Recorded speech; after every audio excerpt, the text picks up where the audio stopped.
নিশাখোর স্বামী থাকার চেয়ে না থাকাটা অনেক ভালো। ঘরে সুন্দর বউ হোক আর কালো বউ হোক, তার প্রতি কোনো ভালোবাসা থাকে না। যখন টাকার প্রয়োজন হয়, বউ কি আর শাশুড়ি কি কারো কাছ থেকে চাইতে দ্বিধা করে না। এমনকি বাচ্চার দুধের কথা বললেও মানুষের থেকে টাকা নিয়ে সেই টাকা দেওয়া নেশা করে, আর মানুষ আমাদের কাছে এসে অত্যাচার করে টাকার জন্য। সম্মানিত দর্শক ভাই ও বোনেরা, আসসালামু আলাইকুম রহমতুল্লাহি বারাকাতু। দেশ ও দেশের বাহিরে যারা আমাদের প্রতিবেদন দেখছেন, আপনাদেরকে প্রীতি ও শুভেচ্ছা জানিয়ে শুরু করছি আজকের প্রতিবেদন। দর্শক, আজ আমরা আপনাদেরকে নিয়ে এসেছি সেই ভাইরাল মিমের কাছে। আমরা এর আগে কিন্তু অনেকগুলো সোশ্যাল মিডিয়ায় তার প্রতিবেদন দেখেছি। আসলে এই প্রথম আমরা দেখলাম যে তার কেন, তিনি কি কারণে তার স্বামীকে ডিভোর্স দিতে চাচ্ছেন, স্বামীর কাছ থেকে সরে যেতে চাচ্ছেন, আমরা শুনবো এই মিমের কাছ থেকে। চলুন দর্শক, কথা বলি মিমের সাথে। আসসালামু আলাইকুম। ওয়ালাইকুম আসসালাম। কেমন আছেন? জি ভাই, আপনাদের দোয়া ভালো আছে। আমাদের কি বোন বলবেন যে আপনি কি কারণে, কি সমস্যার কারণে হইলো আপনি আজকে ক্যামেরার সামনে, একটু যদি বলেন। আমি আসলে আমার বাচ্চা নিয়ে অনেক সমস্যায় আছি। বাচ্চারে খাওয়াইতে পারতাছি না বা নিজেও চলতে পারতাছি না। অন্যের এক বাসায় আসছি, কাজ করতেছি, খাইতেছি। এই জন্য আপনাদের কাছে আসা। তো এই যে আপনি বলছেন যে মানে নিজে খাইতে পারতেছেন না, কিন্তু আপনার এই বাসার পরিবেশ দেখে তো মনে হইলো যে আপনি কোটিপতির বাসায় আছেন। না, এটা আমার এক আত্মীয়র বাসায়। এখানে আমি আসি, কাজ করতেছি, তাদের বাসায় খাইতেছি, থাকতেছি। আমি আগে বস্তিতে ছিলাম আমার আম্মার কাছে। মানে বস্তিতে ছিলেন? মানে কোন বস্তিতে ছিলেন? কল্যাণপুর নতুন বাজার বস্তিতে ছিলাম। বস্তিতে ছিলেন, তো এখন এই যে বাসা, এই বাসাটা কার বাসা? এটা আমার এক আত্মীয়র বাসা। তারা কাজের মেয়ে রাখতো, তো কাজের মেয়ে চলে যাওয়ার পর থেকে এখন আমি তাদের বাসায় এসে কাজ করি আর এইখানে থাকি। কারণ বস্তিতে থাকলে আমার স্বামী অত্যাচার করে বা টাকা পয়সার জন্য অনেক ইয়া করে, এজন্য আমি এইখানে লুকাই আছি আর এই বাসায় আছি। তো আমাদের এই ভিডিওটা পাবলিশ হয়ে যাওয়ার পর তো আপনার চিনে ফেলবে, তা আপনার আপনার স্বামী তো আপনার এখানেও হানা দিতে পারে। না, এখানে আসার কোনো শক্তি নেই, কারণ এখানে তারা আছে তো এই ভয়ে আসতে পারবে না। আর বস্তি এলাকা তো, বস্তি এলাকা থাকলে যায় যা অত্যাচার করে, টাকা পয়সা চায় বা সন্তানদের নিয়ে যাওয়ার ভয় দেখায়। আর আমার আম্মাও গরিব, আমার আম্মাও খাইতে পায় না। ওইখানে যদি আমি থাকি তাহলে আমার সন্তান, আমার আম্মা, আমারে আমারে কে খাওয়াবে? আমারে বা আমার সন্তান রে। আমার আম্মাও তো অসুস্থ, তাহলে কে খাওয়াবে আমাদের? তাই এখানে কাজ করে আমার খাইতে হয়। আমার ছেলে নিয়ে, আমার ছেলেকে একটু ভালো খাবারের জন্য থাকতে হইতাছে, খাওয়াইতে হইতাছে তো এখন। এই যে আপনি বাসা বাড়িতে কাজ করেন, আপনার কাছে খারাপ লাগে না? হ্যাঁ, খারাপ তো অবশ্যই লাগে, খারাপ লাগবে না কেন? আপনি কি দেখেছেন চেহারা আয়নাতে যে আপনার চেহারা এবং আপনার পোশাক আশাকে, যে আপনি বাসা বাড়িতে কাজ করেন, কেউ বিশ্বাস করবে? এখন যদি আল্লাহ এরকম বানায়, আমার তো করার কিছু নাই এখানে। আর চেহারা দিয়ে কি করব যদি পেটে ভাত না থাকে? রূপ যৌবন কি মানুষ সারা জীবন থাকে নাকি? আগে তো পেটে ভাত দরকার, তারপর না চেহারার দিকে তাকাবো। তার মানে আপনি বলতেছেন আপনার পেটটাকে বাঁচানোর জন্য, মানে সন্তানকে বাঁচানোর জন্য এখন বাসা বাড়িতে কাজ করছেন। হ্যাঁ, তো পড়াশোনা কি আপনার? আমি মেট্রিক পর্যন্ত করছি। মেট্রিক পর্যন্ত করেছে, জি। কিন্তু আপনি বলেছেন রূপ যৌবন দিয়ে কি করব, তাহলে স্বামী দিয়ে কি করবেন? স্বামী দিয়ে কি করবো? আমার একটা সন্তান আছে, বা সারা জীবন তো আর এইভাবে থাকতে পারবো না। আর আমার সন্তান আছে, বা আমার জন্য, আমার সন্তানের জন্য হয়তো আমার জীবনে এমন একজনকে প্রয়োজন হবে, বা আমার সন্তান যেন ভালো থাকে, আমি একটু ভালো থাকি। আমি কি সারা জীবন মানুষের বাসায় কাজ করব, খাবো?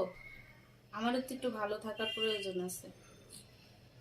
এই আপনার কথাবার্তার দৃষ্টান্তে আমি যতটুকু বুঝতে পেরেছি যে না, আপনি নতুন করে আবার কাউকে চাচ্ছেন, এমন কি কিছু? তার মানে কি আপনার যে স্বামী আছে তাকে আপনি এখন সংসারে আর ফিরে নেবেন না? সে একটা নেশাখোর, যখন তখন সে অত্যাচার করে টাকার জন্য, নেশা করে, বা আইসা রাতে মারধর করে টাকা না দিলে। বা এমন একটা নেশাখোরের সাথে থাকার চেয়ে না থাকাটা অনেক ভালো, অনেক ভালো। কিন্তু তার আপনার সিদ্ধান্ত কি, মানে এটা অটল থাকবেন আপনি? কতদিন ধরে আপনার স্বামী আপনার কাছে নেই? আজকে 2 বছর।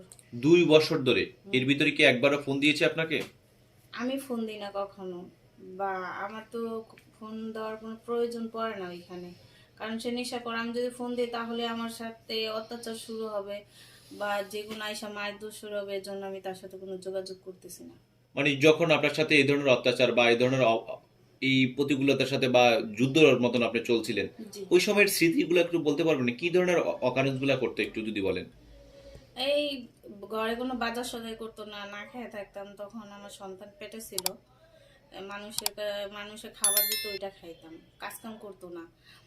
সারাদিন সারা রাত, যেমন দিনও বাইরে বাইরে থাকতো, রাতও বাইরে বাইরে থাকতো, নেশা করতো, ঘরে আসতো, আসলে আমার আম্মার কাছ থেকে টাকা, আমার আম্মার কাছ থেকে টাকা আনতে বলতো, কিন্তু আমার আম্মাই তো অসহায় গরিব মানুষ, উনি টাকা পাবে কোথায়? যদি উনারে টাকা নাই না দিতাম তাহলে উনি আমার মারধর করতো আমার সন্তান পেটে থাকায় অবস্থায়। পরে টাকা পয়সা না দিতে পারলে মারধর করে ঘর থেকে বের হয়ে যেত, খাবার দিত না, ঘর ভাড়া দিত না, মানুষ অনেক কথা বলতো আমাকে।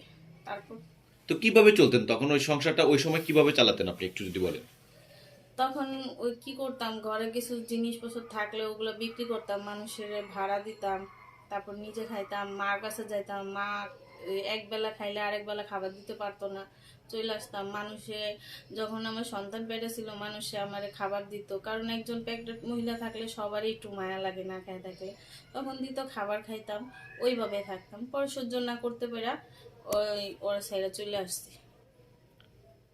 আপনি যখন চলে আসেন তখন কি হলো, আপনার যে বাসা ছিল সেই বাসার জিনিসপত্র থেকে শুরু করে সবকিছু কি আপনি নিয়ে আসছেন, আপনি নিয়ে, না নাকি না, আপনার আমি স্বামীর কাছে সব রেখে সব কিছু জিনিস বিক্রি করে দিছি, আর কিছু জিনিস আমি রাইখা চলে আসছি, কারণ ওগুলা তো আমার আর দিত না। পরে শুনছি ওগুলা নাকি সব বিক্রি করে করে নেশা পানি করে খায়া টায়া সব নাকি শেষ করছে।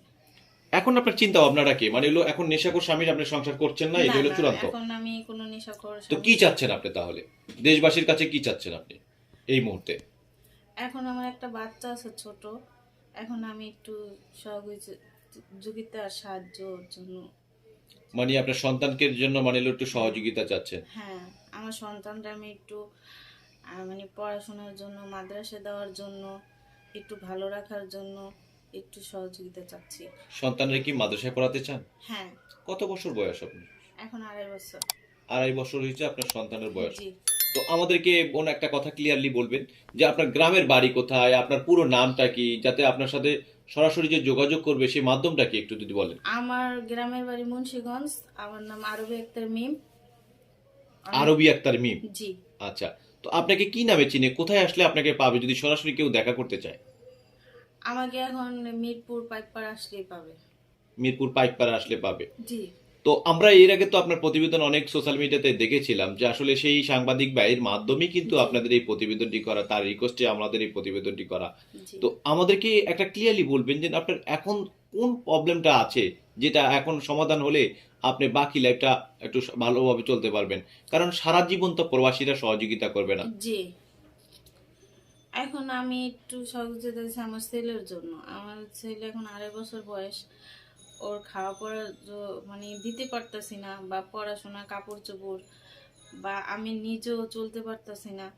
বাসায় শুধু কাজ করি, খাবার খাই, এটুকুই, এটুকুই। তাছাড়া আমি কাপড়ের কষ্ট, হ্যাঁ, এখন যে পোশাকটা পরা আছে এটা আপারে, মানে যে বাসায় আছে উনিই দিছে।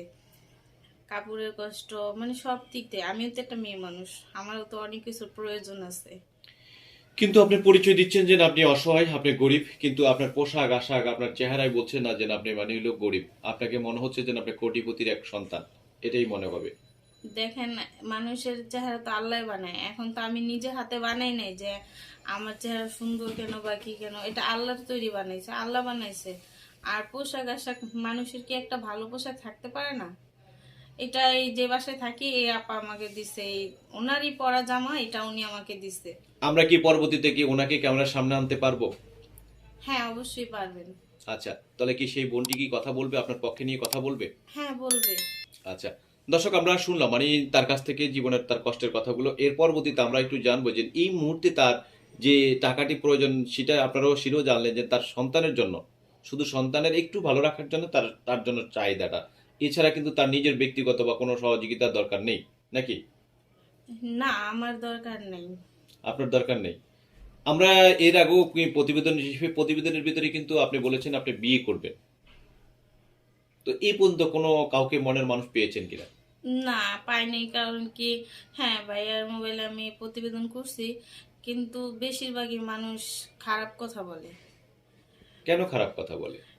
আমি তো আসলে জানি না, কেউ হয়তো বলে বিয়ে করবা, কেউ বলে এই মুহূর্তে এটা করবা, ওইটা করবা।